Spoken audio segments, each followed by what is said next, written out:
Hello students and friends, welcome once again to physics online classes on our YouTube channel Understanding Physics. So students, we are back today with next chapter of unit first. बेटा last class में हमने अपना first unit का first chapter जिसका नाम force है वो complete किया and now today onwards we will start the second chapter named as work energy and power of the first unit only. Students, आपको हमेशा ये पता होना चाहिए कि आप सिलेबस में अभी अपनी स्टडीज कहां किस जगह पर कर रहे हैं, सिलेबस में किस पॉइंट पर हैं आप, ठीक है। सो अभी हम कहां पर हैं, फर्स्ट यूनिट के सेकंड चैप्टर में हैं, okay. And the second chapter name is work energy and power. So students, today we are going to start with our lecture number 5 and the first heading of this chapter is work. Yes बेटा, heading आज की हमारी work की रहेगी.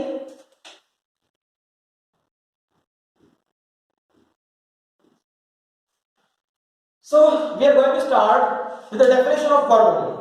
Okay. Now what is work? How can we define work?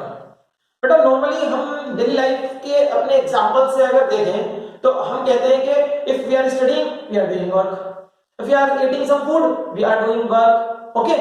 or a man pushing against a wall, कोई इंसान अगर किसी दीवार को धक्का मार रहा है like this, pushing a wall and pushing against it very hard but the wall is not moving, then also that man says I have done a lot of work, ठीक है.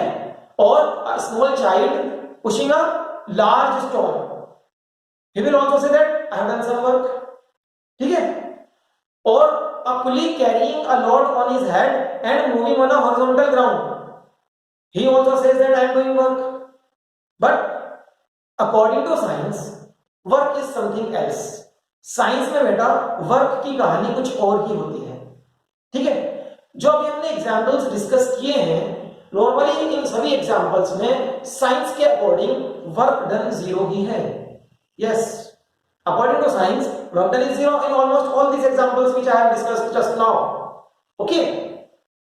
Now then what is work according to science? बेटा the branch of science which is known as physics defines work properly. क्या होता है work physics के according? Work is said to be done only when an object is displaced in the direction of the force. Yes, work हम तभी मानेंगे कि work हुआ है जब किसी ऑब्जेक्ट पर फोर्स लग रही है और उस फोर्स के डायरेक्शन में कुछ मोशन हुआ हो, और नॉर्मली स्पीकिंग उस फोर्स से कुछ मोशन हुआ हो, ये कह सकते हैं आप, ठीक है, तो ही वर्क होगा. Now what about the colleague moving with a rod and moving on a horizontal ground? वो वर्क क्यों नहीं कर रहा है? डिस्कस कर लेंगे, आज ही डिस्कस हो जाएगा, ठीक है. we studying very hard for 2-3 hours, studying very hard for 2-3 hours, but work done is zero according to science because it is a mental work only, it cannot be considered as a work in physics. ये क्या है बेटा? studying very hard में हम क्या कर रहे हैं? we are consuming our energy, that is why we have different headings for work and energy. Okay, we are consuming our energy, हम एनर्जी कंज्यूम कर रहे हैं बट वहां पर अभी कोई वर्क नहीं हो रहा है, ठीक है. ऐसे ही a man pushing very hard against a wall, but wall के ऊपर फोर्स तो बहुत सारी लगा दी है उस मैन ने, बट क्या वॉल जिसके ऊपर फोर्स लगी है उसने कोई मोशन शो किया? कोई मोशन शो नहीं किया. Then work done by that man is zero. तो हुआ क्या फिर उसके साथ? उसकी एनर्जी कंज्यूम हो गई, या आप कह सकते हैं इस केस में तो उसकी एनर्जी वेस्ट हुई है, ठीक है ना. सो ये सारे एग्जांपल्स, क्यों इन एग्जांपल्स में वर्क नहीं हो रहा है, ये डेफिनेशन हमें वर्क की बताती है. So according to physics work is said to be done when a force acting on an object produces a displacement along the direction of the force. Okay students, इसको हम एक एग्जांपल से देखते हैं. Suppose I am having an object and this object is placed on a horizontal surface. Horizontal surface and let this surface is smooth and let this surface is smooth. Suppose this object is placed at a point A, okay, at a point A. Now a force acts on it. Suppose ये यहां पर एक force लग रहा है, force F is acting on it, okay, और ये force इस ऑब्जेक्ट को यहां से मूव कराकर यहां B पॉइंट तक ले आ रहा है. This point is A and this point is B. यहां तक अगर ये ऑब्जेक्ट आ जाए, it means there is some displacement, उसका डिस्प्लेसमेंट हुआ है, let that displacement is S. So बेटा फोर्स एक्टिंग कितना है? F. And what is displacement?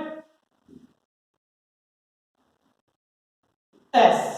Okay, इस फोर्स ने कितना डिस्प्लेसमेंट कराया? S. सपोज ये ऑब्जेक्ट यहां आ गया, लाइक दिस, ये ऑब्जेक्ट यहां आ गया, ठीक है. So it will take some time to move from A to B, ठीक है. So if a force acting on an object, ये वो फोर्स है, produces some displacement in it along the direction of the force. Direction of force में ही कोई displacement आ जाए उस force से, तो हम बोलेंगे कि वर्क इज डन, वर्क हुआ है. No, how much work is done? Work तो हुआ है, लेकिन वो कितना वर्क हुआ है ये भी तो कैलकुलेट करना है, ठीक है. मींस हमें एक फॉर्मूला चाहिए जो इस वर्क को बताएगा कि ये कितना वर्क हुआ है. हमें सिर्फ इतना नहीं पता करना कि वर्क हुआ या नहीं हुआ, हमें ये भी पता करना है कि वर्क अगर हुआ है तो वो कितना हुआ है, ठीक है. So what about this formula? Means how is work measured? Work को मेजर कैसे करेंगे? ये तो हमने आइडेंटिफाई कर लिया कि वर्क हुआ है, but how is work measured? तो measurement of work,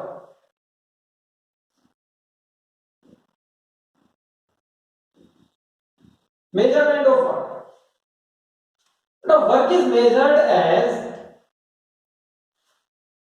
the force acting on the product of, product मतलब multiplication. So work is measured as the product of force acting on the object and the displacement produced by that force in its own direction, and the displacement produced by the force in its own direction. So in words I can write force acting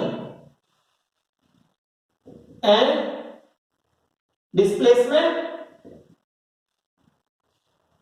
along the direction of force. But this is the formula for work. This is the formula for work. Okay, this is how you are going to learn this formula. Don't learn W is equals to F into S, otherwise you will be in confusion throughout the year. Learn it like this: work is equals to force acting multiplied by the displacement along the direction of the force. Now you can learn that displacement along the direction of the force is given by the symbol S and force acting is given by the symbol F. Okay, so learn this formula like this only. इसको ऐसे ही याद करेंगे. कभी फॉर्मूले आप ऐसे याद मत करा करो कि F is equals to ma, W is equals to F into S, मतलब speaking symbols only. No, you should know the complete name of the symbol, otherwise there will be a lot of confusion while solving numerical questions. Okay, so बेटा basic concept lies behind this statement. ये displacement along the direction of force, displacement along the direction of force में ही इसका basic concept छिपा हुआ है. अभी तो बेटा this is very simple case, जो हमने अभी सिंपल, बहुत ही सिंपल केस किया है. This is a very simple case. क्या है इसमें सिंपलिसिटी? इसमें सिंपलिसिटी ये है कि फोर्स के डायरेक्शन में ही डिस्प्लेसमेंट हुआ है. That is why it is a very simple case. और यहां पर क्या लिखा है? Displacement along the direction of force. So displacement along the direction of force कितना है? S है ना. That is why we have written W is equals to F into S. That is why we have written. Okay, but still there is something lacking in the formula. कुछ चीज छूटी है इस फॉर्मूले में. वो चीज जो छूटी हुई है यहाँ पर, वो क्या छूटी हुई है आपको पता चलेगा जब आप एक जनरल केस के बारे में पढ़ेंगे. जनरल केस क्या होगा कि फोर्स किसी और डायरेक्शन में लग रही है और डिस्प्लेसमेंट किसी और डायरेक्शन में हो रहा है. That will be a general case. That will be a general case. तो बेटा यहां से आप ये कह सकते हैं कि work is measured as the product of force acting on the object and the displacement produced by the force along its direction, ठीक है, and the displacement along the direction of the force, ये आप यहां से कह सकते हैं. And this statement can also be used as a definition of work. Okay, so इसके बाद देखते हैं हम जनरल केस क्या होगा. बेटा ये आप कॉपी कर लो एक बार, then we can move towards the general case. So students, we will now move towards the general case. Now what is this general case?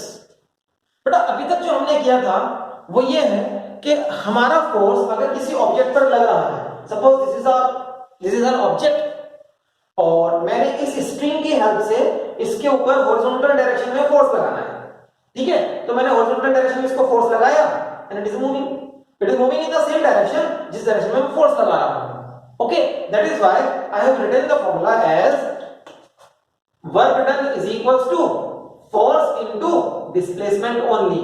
ये इस केस के लिए हेल्पफुल रहा, ठीक है. Now the general case is like this. बेटा आपने देखा होगा कि कई बार कुछ टॉय कार्स से छोटे बच्चे इस तरह से खेलते हैं कि वो उसके साथ एक स्ट्रिंग को टाई कर देते हैं and then they drag the toy car with the help of that string. Okay, suppose this is a toy car and this is a string, this is a string and they drag it like this. बेटा इस तरह से the string is now at some angle with the horizontal direction. Horizontal direction से एक angle पर आ गई है string, तो बेटा फोर्स तो स्ट्रिंग के अकॉर्डिंग ही लगेगी ना. जैसे आपने स्ट्रिंग को पकड़ा है, फोर्स तो इस डायरेक्शन में लग रहा है, force is acting like this, but still this toy car is moving on a horizontal surface. Okay, now what is happening, the direction of force is different then the direction of motion. Force का direction motion के direction से अलग है.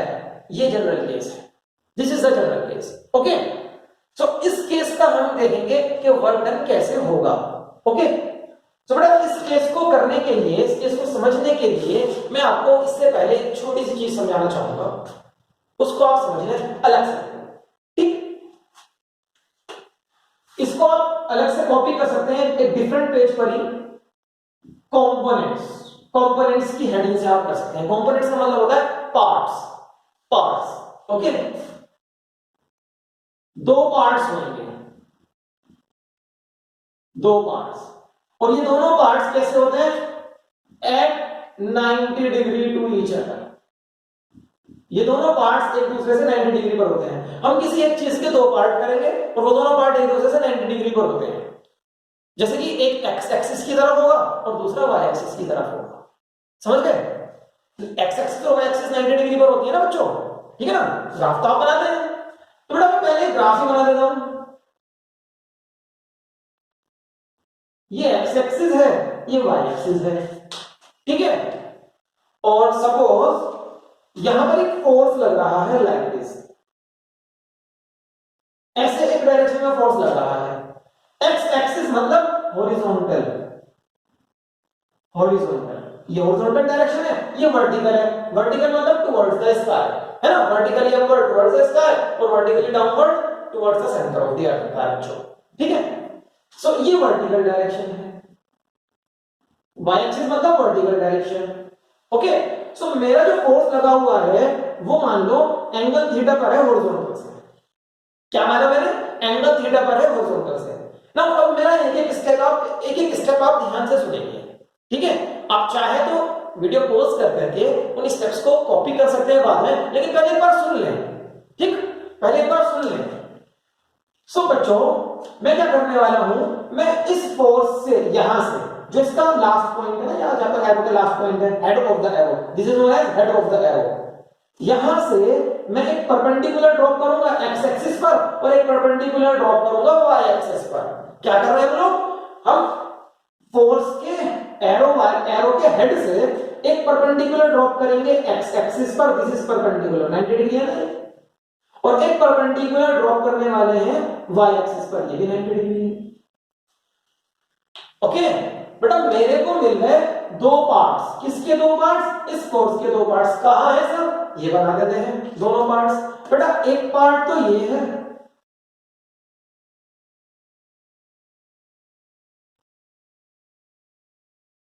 और एक part ये वाला है।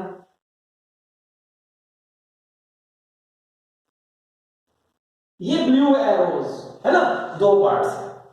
एक पार्ट तो उधर मिलता है जिधर आपने एंगल लिखा हुआ है, जिधर आपने एंगल मार्क किया हुआ है उस साइड वाले पार्ट का आंसर होता है एफ कोस थीटा। कोस साइन कोस टेन तो पढ़े हुए हैं ना मैथमेटिक्स में, ठीक है, ट्रिग्नोमेट्रिक रेशियोज होते हैं, ठीक।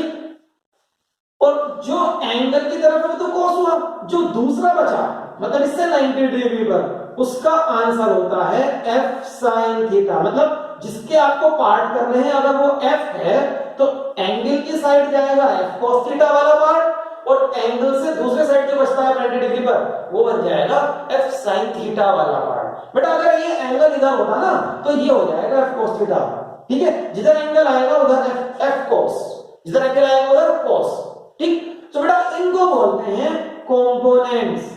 इसको आप बोलेंगे हॉरिजॉन्टल कंपोनेंट या कोस कंपोनेंट, ठीक है। और इसको बोलेंगे वर्टिकल कंपोनेंट या साइन कंपोनेंट, ठीक। ये इनके नाम होते हैं। मैं यहां पर नाम लिख देता हूं, दिस इज हॉरिजॉन्टल कंपोनेंट,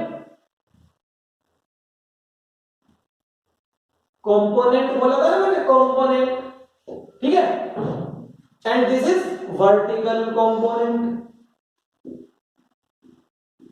और बच्चों देखो दो पार्ट्स है, ये पार्ट वन, अगर ये वाला पार्ट मान लिया आपने पार्ट वन है तो ये वाला पार्ट टू है, और देखेंगे आप दोनों 90 डिग्री पर ही है ना।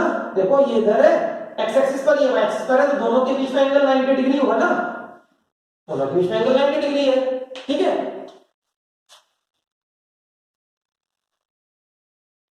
सो बेटा ये कहते हैं कि हमने कंपोनेंट्स कर दिए, ठीक है। अब कंपोनेंट्स की जरूरत क्यों होती है, कंपोनेंट्स की जरूरत अभी पता चल जाएगी आपको जब हम general case of work done पढ़ेंगे कि क्या होती है, ठीक। ये क्लियर होना चाहिए बस आपको, ओके। ये क्लियर होना चाहिए और इसको एक डिफरेंट पेज पर ही नोट कर लो, ठीक।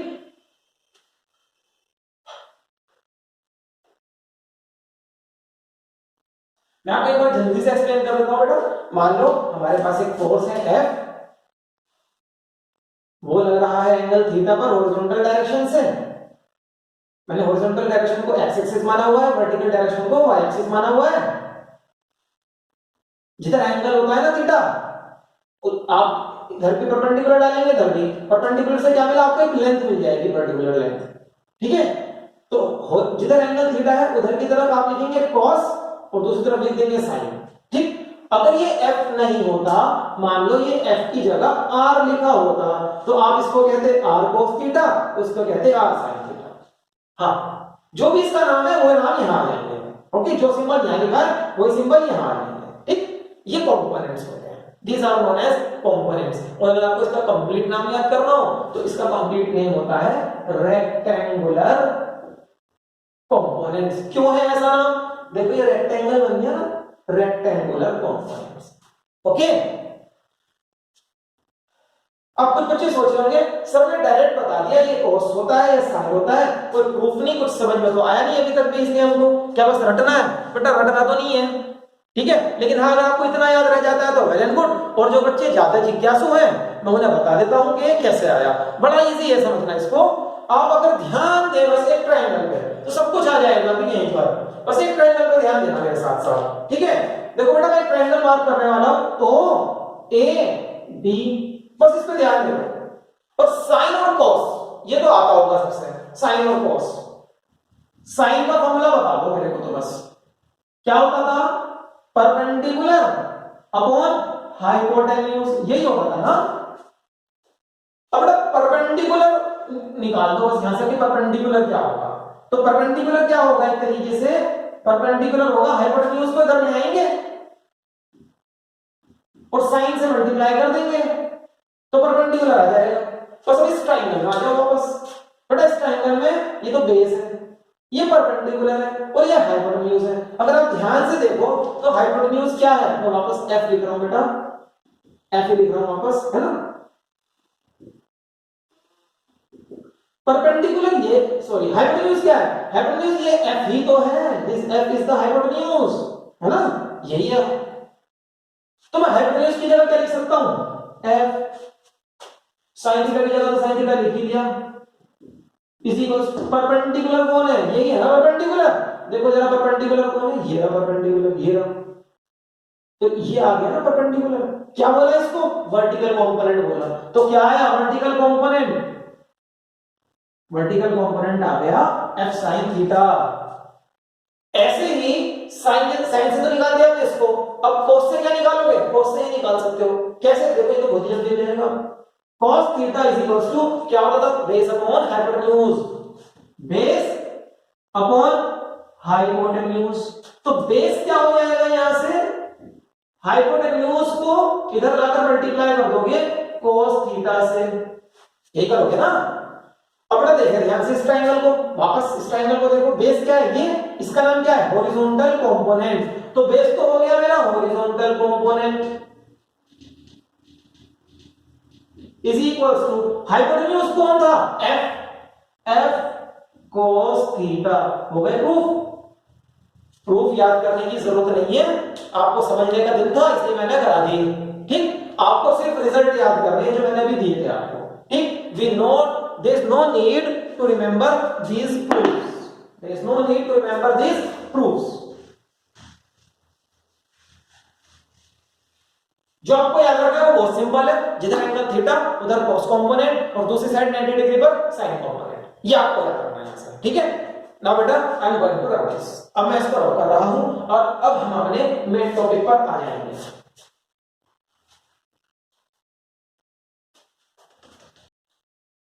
So the general case of doing work. Suppose I am having an object, okay, and it is placed at a point A, और इस ऑब्जेक्ट पर एक फोर्स लग रहा है इस डायरेक्शन में, force acting is along this direction,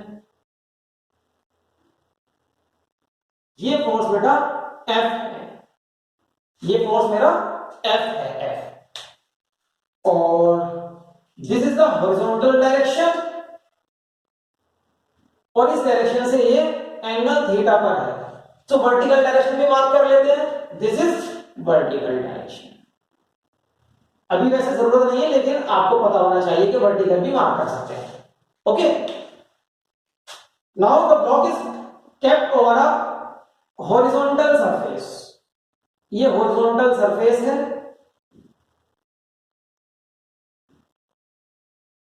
और इसको हम स्मूथ ले लेते हैं, स्मूथ का मतलब है यहाँ पर कोई फ्रिक्शन नहीं है, ठीक है, फ्रिक्शन कोई नहीं है, फोर्स तो लगी है ऐसे, और सपोज इसके अंदर जो मोशन आया वो इस डायरेक्शन में आया,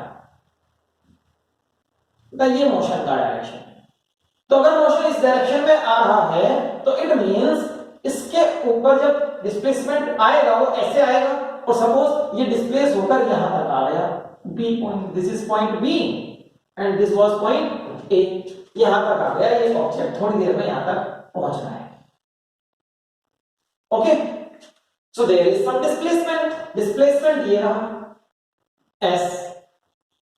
अब बेटा अकॉर्डिंग टू द फॉर्मूला क्या था, force is measured as the product of force acting on the object and displacement along the direction of the force, ये था ना।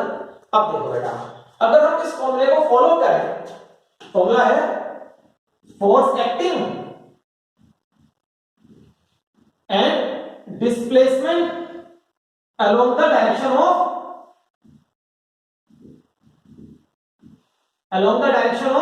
force. If you are going to follow this formula, then what is going to happen? देखो force इधर, displacement इधर, कैसे कैसे करें इसको, फॉर्मूला क्या है, displacement along the direction of the force, और डिस्प्लेसमेंट तो along the direction of force है ही नहीं, फोर्स उधर है और डिस्प्लेसमेंट इधर है।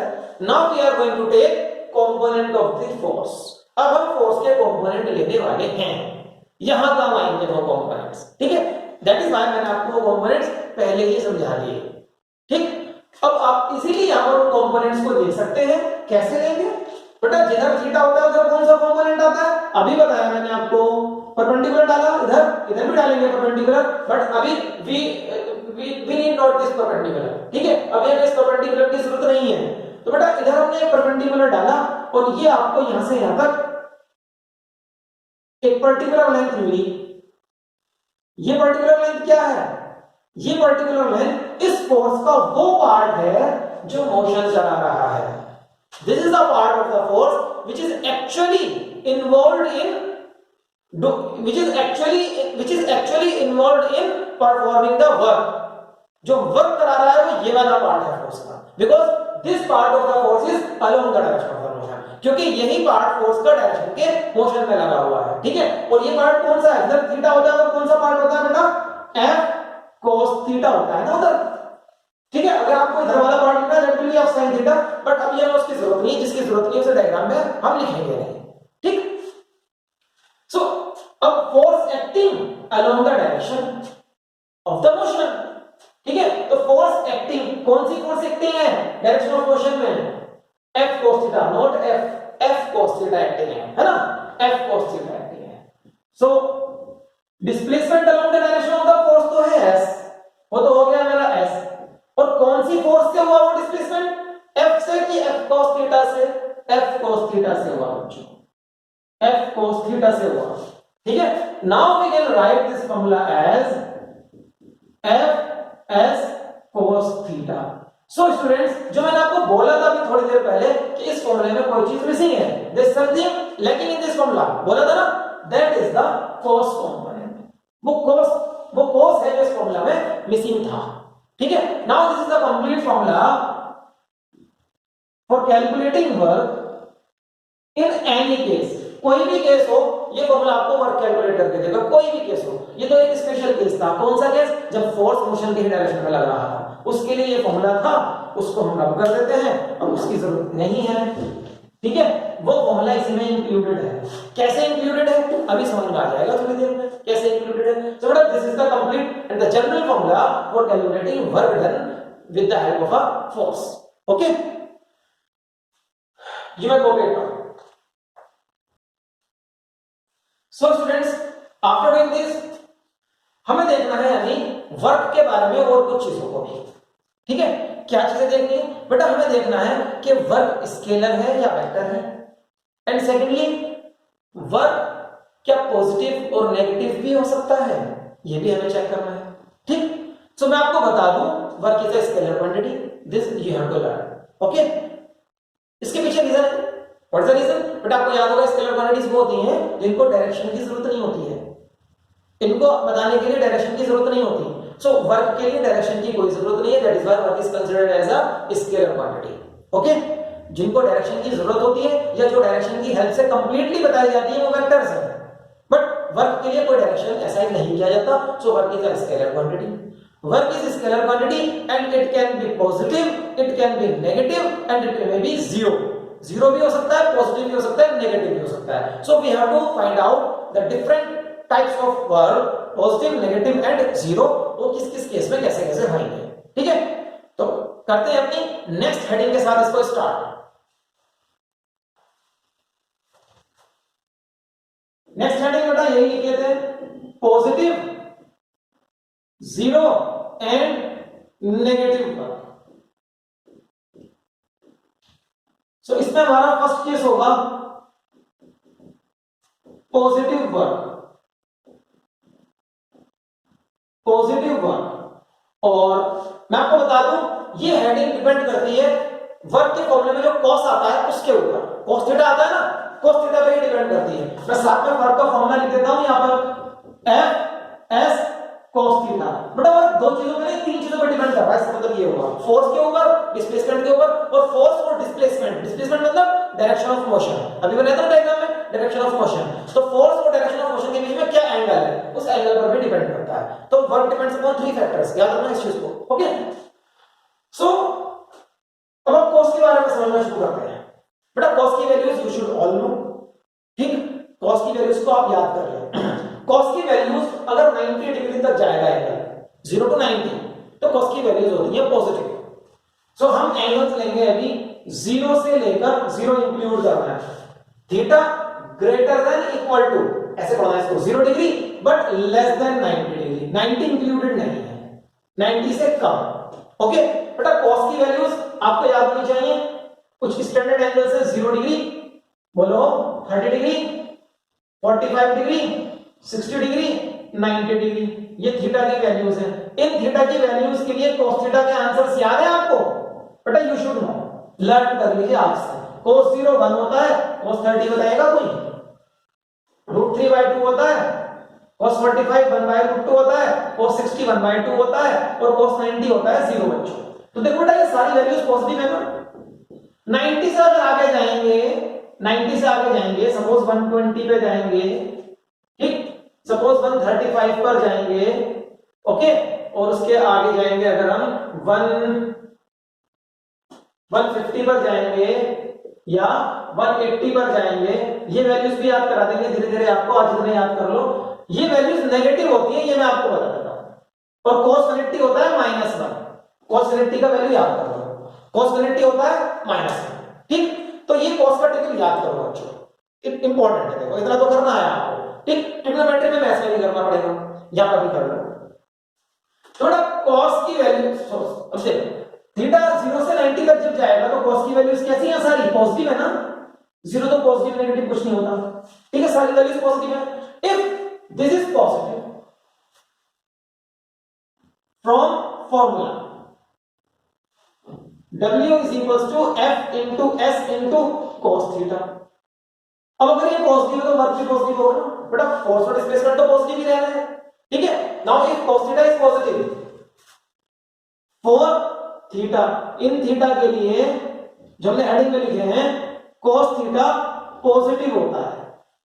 अगर cos थीटा पॉजिटिव होता है तो इट मींस वर्क क्या होगा? F into S into positive quantity, work done क्या होगा? Work done will be positive, work done positive होगा, ठीक।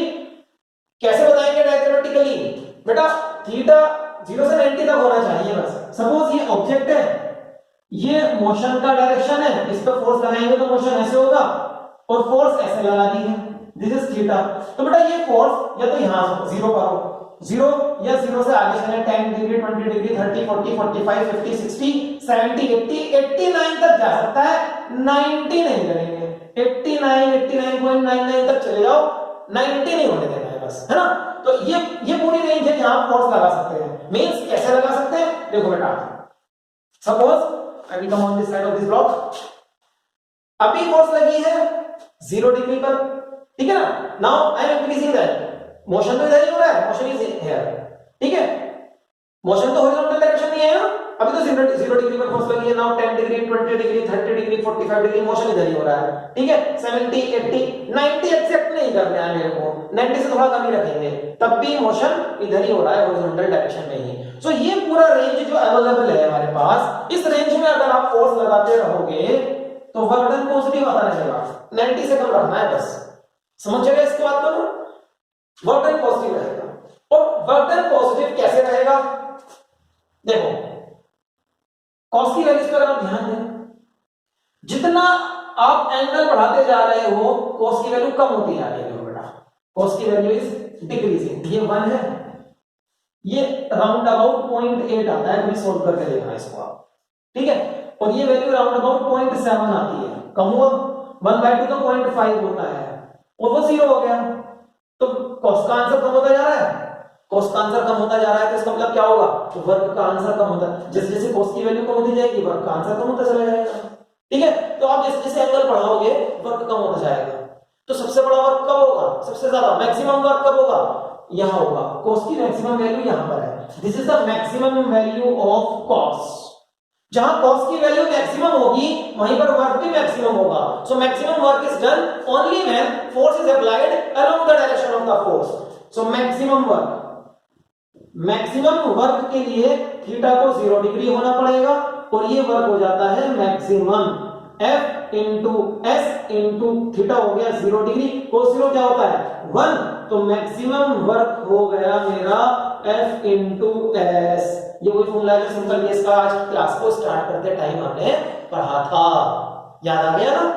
ये वो फॉर्मूला है, ठीक है। तो ये फॉर्मूला इसमें इंक्लूडेड हुआ ना, this is maximum work done. और मैक्सिमम वर्क डन कब होता है? जब एंगल 0 डिग्री होता है। डायग्रामेटिकली कैसे करेंगे भाई? ये ब्लॉक है मेरा, इधर ही मैंने फोर्स लगाना है और इधर ही मैंने मोशन कराना है। फोर्स और मोशन के बीच में होने वाला एंगल 0 डिग्री, लाइक दिस। देखो बेटा, इधर ही मेरा फोर्स लगाना है और इधर ही मेरा मोशन होना है। तो एंगल है 0 डिग्री ना, इस केस में वर्क मैक्सिमम होगा। अगर मैं इसको ऐसे खींचूंगा, अब मेरा वर्क मैक्सिमम नहीं है, मेरा वर्क मैक्सिमम से कम हो चुका है, और जितना एंगल बढ़ाऊंगा उतना कम मेरा वर्क होगा for a given force. Okay, so maximum work doing is like this, in the direction of motion you have to apply the force. Okay, in this manner we are not doing maximum work with the help of this force. Okay ना? Okay, so the case 1 हुआ हमारा positive work के लिए। now I will move towards zero work कब होगा? 0। अब आपको cos की वैल्यूज नजर आ रही है वहां पर, बताओ cos की वैल्यू 0 कौन से एंगल पर है? देखा आपने 90 डिग्री पर cos की वैल्यू 0 है। बेटा आपको वहां से एंगल्स नजर आ रहे हैं, cos कौन से एंगल पर 0 है? 90 डिग्री पर cos 0 है ना, 90 डिग्री पर। सो आपको आइडिया लग चुका है कि 0 वर्क कब होगा। This is second case, 0 work कब होगा? 0 वर्क जब थीटा 90 डिग्री है। ओके, जब थीटा 90 डिग्री है। इट मींस अगर आप फॉर्मूला लिखेंगे F into S into cos 90, what is this cos 90? This is 0। इसके 0 हो जाने से अब ये बाकी मल्टीप्लाई होकर क्या आंसर देने वाले हैं? 0। ओके, वर्क हो गया 0, और अगर आपकी समझ में ये आ गया है, आप हो गए हैं हीरो। यस, कैसे देखते हैं इसको भी, इसका भी आप एक एग्जांपल देखेंगे, डायग्रामेटिक एग्जांपल देखेंगे। और अब मैं आपसे वो चीज डिस्कस करूंगा जो मैंने आपको आज स्टार्टिंग में कुली वाला एग्जांपल बताया। बेटा अगर इस ब्लॉक का मोशन तो इधर हो रहा है, लेकिन फोर्स इधर लगी हुई है, फोर्स इधर लगी है। What is the angle? 90 degree. So this work is doing, sorry this force is doing 0 work. इस फोर्स ने कोई काम नहीं किया। ये रही फोर्स, चाहे डिस्प्लेसमेंट कितना ही हो जाए, ये रहा डिस्प्लेसमेंट, लेकिन cos 90 की वजह से सब कुछ 0 हो चुका है। सो ऐसी फोर्सेस जो डिस्प्लेसमेंट के डायरेक्शन से परपेंडिकुलर होती हैं, वो 0 वर्क करती हैं। ऐसा एग्जांपल हमने लास्ट क्लास में सेंट्रीपिटल फोर्स का भी किया था। अगर आपको याद हो, सेंट्रीपिटल फोर्स हमेशा मोशन तो इधर होता है ऑब्जेक्ट का, जो सर्कुलर मोशन में घूम रहा होता है। मैंने आपको एग्जांपल भी करके दिखाया था बेटा, है ना? मोशन तो इधर होता है, लेकिन सेंट्रीपिटल फोर्स किधर लगती है? Towards the centre. तो सेंट्रीपिटल फोर्स और मोशन के बीच में क्या एंगल है? 90 डिग्री। एंगल 90 डिग्री है, तो सेंट्रीपिटल फोर्स कुछ भी करा ले डिस्प्लेसमेंट के नाम पर, बिकॉज़ cos 90 का आंसर 0 होता है। तो सेंट्रीपिटल ऑलवेज डू, और सेंट्रीपिटल फोर्स से किया गया काम हमेशा 0 होता है। Centripetal force always do 0 work. Centripetal force हमेशा 0 वर्क करती है। ठीक है, याद रखिएगा, इंपॉर्टेंट है। Centripetal force, work done bye centripetal force is always 0। याद रहेगा, work done bye centripetal force is always 0। याद रखिएगा इसको। कुली का एग्जांपल। अब बहुत से बच्चे सोच रहे होंगे कि सर बताएंगे कि कुली 0 वर्क करता है, तो हम कुली को पैसे क्यों देते हैं? अरे भाई तुमने तो काम ही नहीं किया, हमारे सर ने बताया आज, तो कुली को पैसे नहीं देंगे क्या? पिटाई कर देगा बेटा कुली आपकी। देखो, सपोज कुली है, हॉरिजॉन्टल प्लेटफॉर्म पे जा रहा है, बड़ी मेहनत से आपका उसने एक बड़ा सा बॉक्स बैलेंस किया हुआ है। ठीक है, जब उसने बॉक्स को बैलेंस किया तो उसने फोर्स कैसे लगाई बेटा इस बॉक्स के ऊपर? उसको बैलेंस करने के लिए ऐसे लगाई ना, लाइक दिस। और वो इस बॉक्स को किधर लेकर जा रहा है? मोशन हो रहा है इधर। तो बेटा फोर्स 90 डिग्री पर होगी ना मोशन से।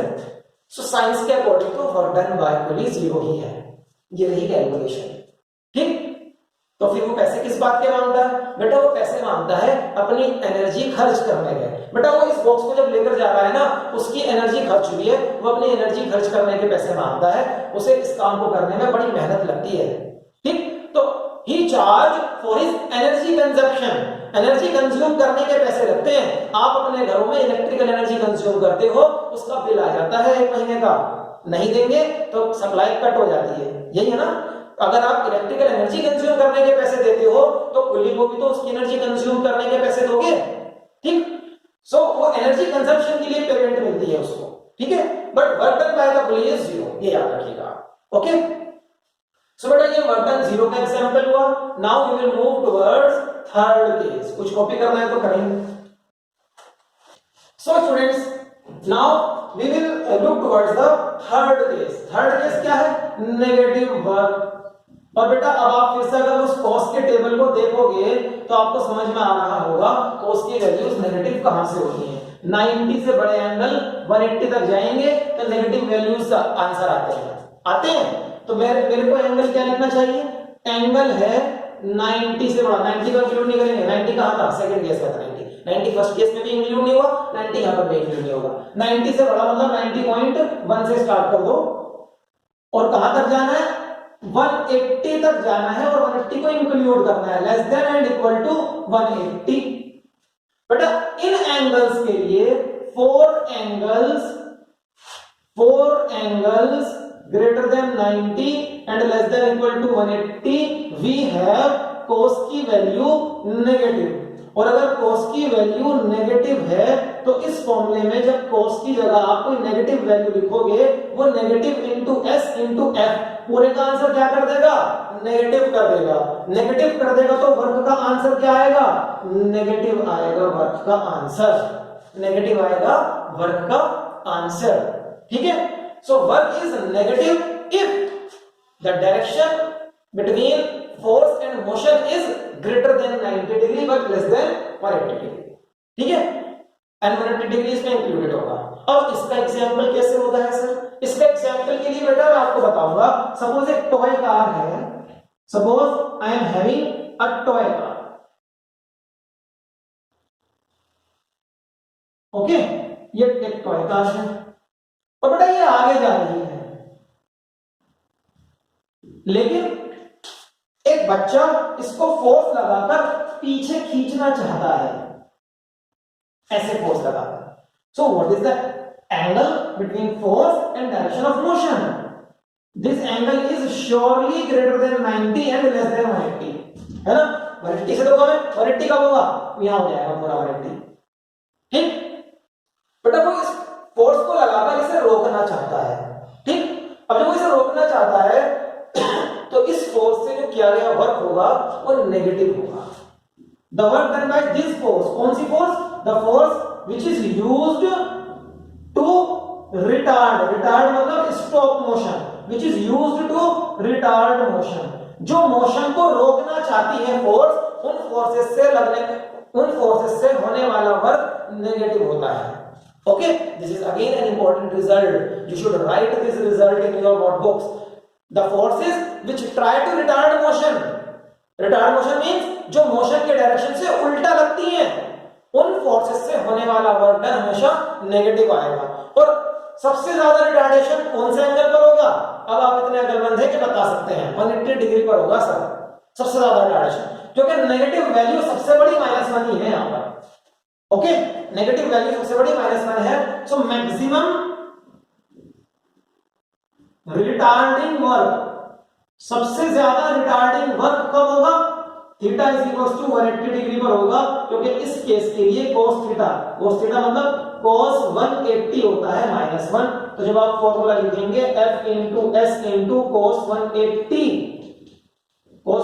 हो जाएगा, बोल दो भाई, fs is equal to fs into -1 आ गया। ठीक है, सो माइनस